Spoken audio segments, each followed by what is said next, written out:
The wind moved like breath over bone that evening, curling around the sharp silhouettes of pine and canyon. There was a cabin there, gray as ash, folded into the land like a forgotten prayer. Its chimney coughed smoke into the dusk, slow and tired, while inside, a woman sat unmoving in her rocking chair, her fingers idle on her lap. Catherine Mercy had lived alone for 6 winters. Some said she came from good stock, others said she was touched in the head. But truth was quieter than gossip. Her husband had died far from home, chasing justice on the border of a ranch dispute no one remembered anymore. He'd left her with a name, a porch full of silence, and an ache too big to bury but too quiet to scream. The townsfolk whispered, "Widow in the ravine," and over time, the name became more real than her own. She kept goats, sewed linens, talked aloud only to herself and the kettle. When the sky turned silver in the evenings, she'd sit and remember how it felt to be held.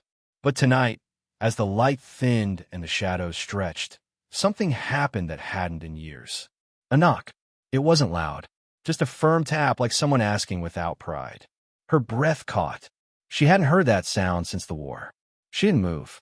The knock came again, slow, then louder. Thunder cracked somewhere behind it, but this was not thunder. She rose. Every step toward the door felt like trespassing. When she finally opened it, she saw a man tall as a barn beam, soaked head to boot, his hat low and his arms full. In his chest was breath held tight, like it didn't want to burden the world. Wrapped in his coat, against his chest, was a baby. "Ma'am," the man said, his voice husky and soft, "we don't mean to bother. Just one night. Somewhere dry." Rain dripped off his hat. The baby stirred, whining against the cold. Catherine studied the man's face.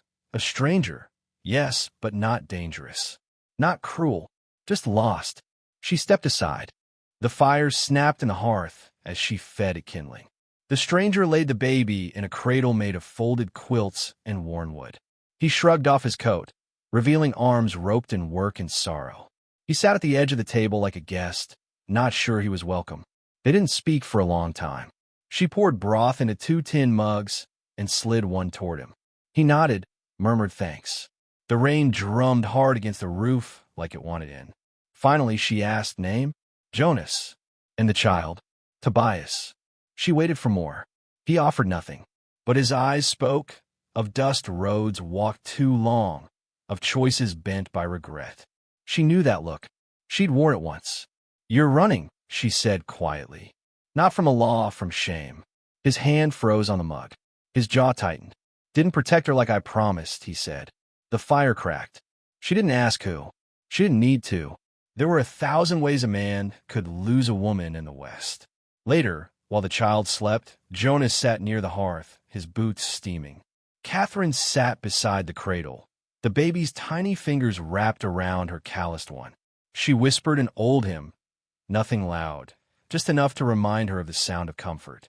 Jonas watched her, his eyes not hungry, not wild, just tired, like a man too used to going without warmth. "You ever have one?" he asked softly. She nodded. Would have been 6. Never cried. Never even breathed. He didn't speak again, but she saw something shift in his shoulders, like he'd just laid down something heavy. She kept singing. Morning broke with the smell of pine and wet earth. The storm had passed, but left its signature across the land. Mud pooled along the goat pen, and a hinge on the coop door hung loose, like a tooth knocked out in sleep. Catherine stepped out to gather eggs, and stopped when she saw him. Jonas, shirt off, hammer in hand, fixing the hinge without being asked. The baby lay swaddled nearby in a crate padded with straw, giggling at the sky. She watched Jonas move, steady, quiet, respectful. Not showing off, just helping. She walked over with a tin cup of water. He took it. Their fingers brushed. She felt it, an old warmth she'd taught herself to live without. "You don't owe me labor," she said. He shrugged. Man can't sit idle while sheltered. She nodded, but something inside her was already unmooring. Later, she found herself staring at her hands, remembering another man, her husband, his hands soaked in blood from a wound too deep to fix. She had tried to hold it together back then. Now, all that remained was silence, and a rocking chair that didn't creak as much anymore. "Fix your hinge," she told Jonas, too sharply. "Then be on your way." But her voice betrayed her heart, and he heard it. The next hour passed in uneasy quiet.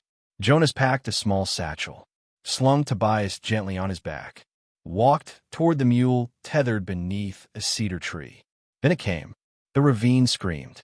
A flash flood, sudden and savage, tore through the gully with the force of 1,000 horses. Catherine's eyes snapped to the goats. The pen stood right in its path. She didn't need to say a word. Jonas was already moving. He ran, water climbing fast, mud turning to soup. With the baby still on his back, he grabbed the smallest goat, lifted the sagging fence, and waded chest-deep into the current. Catherine stood frozen on the porch, horror anchoring her feet. Then Jonas slipped. The water caught him, turned him sideways. She screamed. Tobias let out a high, sharp wail. Catherine flew from the porch, dress soaked in seconds. Her arms reached the baby first, yanked him from the water, cradled him to her chest. Jonas sputtered, coughing river and gravel, but alive. She looked down at him, muddy, bleeding, smiling. "You gonna let me stay one more night, Widow Mercy?" Her chest heaved. Her eyes stung. But the ache inside had softened. There was something in his voice. Not a plea, a promise. She nodded. Later, by the fire again, she fed Tobias mashed potatoes from a spoon whittled long ago. Jonas sat beside her, his shoulder brushing hers. No words, just breath and warmth. The storm had passed, but something new had taken root. Some strangers knocked to ask for a roof. Others knocked to see if your soul's still home. That night, when the giant rancher asked to stay, he didn't just bring a baby, he brought a mirror. One that made her remember her own name, her own hands, and the quiet kind of love that shows up in storms, not sunshine. And sometimes that's all we need, to be reminded that broken things can still shelter something sacred.